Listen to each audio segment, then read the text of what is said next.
Kira-kira kita akan bahas apa ya? Jadi di sini kita akan membahas tentang aplikasi Quick Response Bidan. Kira-kira teman-teman udah pada tahu belum ya?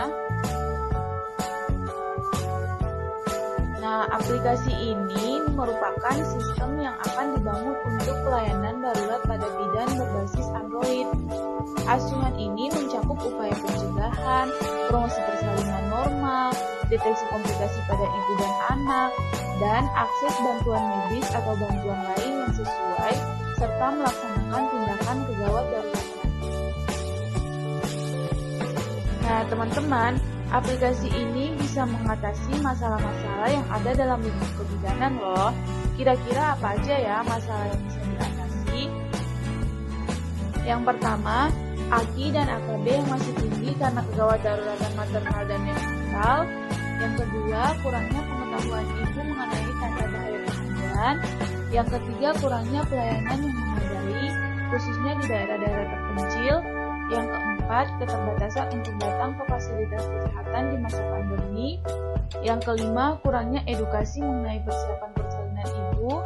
Yang keenam, kurangnya pengetahuan ibu hamil tentang faktor risiko kehamilan. Dan yang terakhir, kurangnya ekonomi yang menyebabkan enggan memeriksakan kehamilan.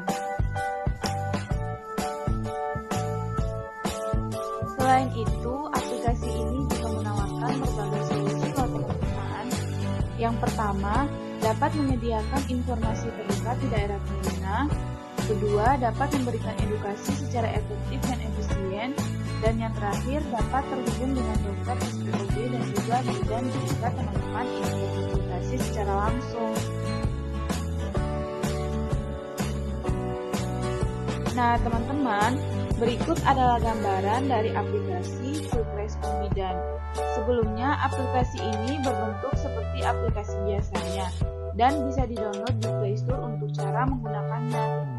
Teman-teman bisa masuk ke aplikasinya terlebih dahulu.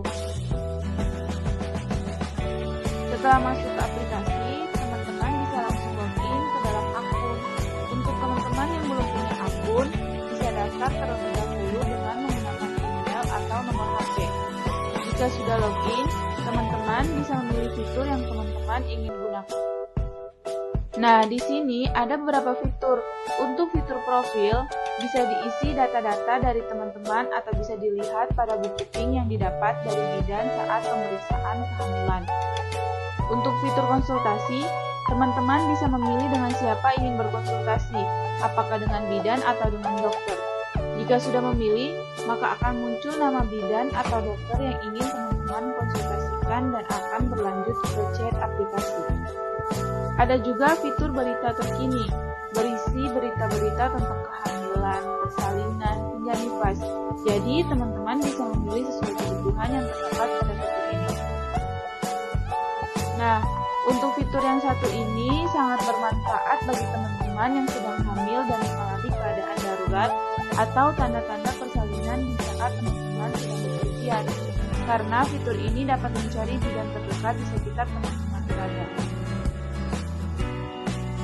Aplikasi ini banyak sekali loh manfaatnya. Yang pertama, memudahkan ibu hamil mengakses informasi mengenai kehamilan dan bayi baru lahir dimanapun dan kapanpun. Kedua, memudahkan ibu hamil untuk mempersiapkan persalinan. Yang ketiga, membantu ibu hamil menemukan bidan terdekat di daerahnya. Yang keempat, membantu ibu hamil berkonsultasi secara online di masa pandemi. Yang kelima, membantu ibu untuk menemukan fasilitas kesehatan terdekat saat mengalami kejadian kegawat daruratan. Nah, teman-teman, ide aplikasi ini berasal dari kelompok 2 Prodi D3 Kebidanan yang beranggotakan Amara Fiska Mandiadi, Baja Tunisa, Sarifah Renvan, dan Siti Wafiatul Adaliyah. Kemudian, kedepannya jika aplikasi ini terrealisasikan atau sudah dapat izin dari beberapa pihak terkait dengan isinya, kita akan berkolaborasi dengan pelayanan kesehatan seperti dokter SPOG, bidan, dan ID untuk mendapatkan informasi bidan terdekat. Sekian video dari kelompok 2, semoga bermanfaat untuk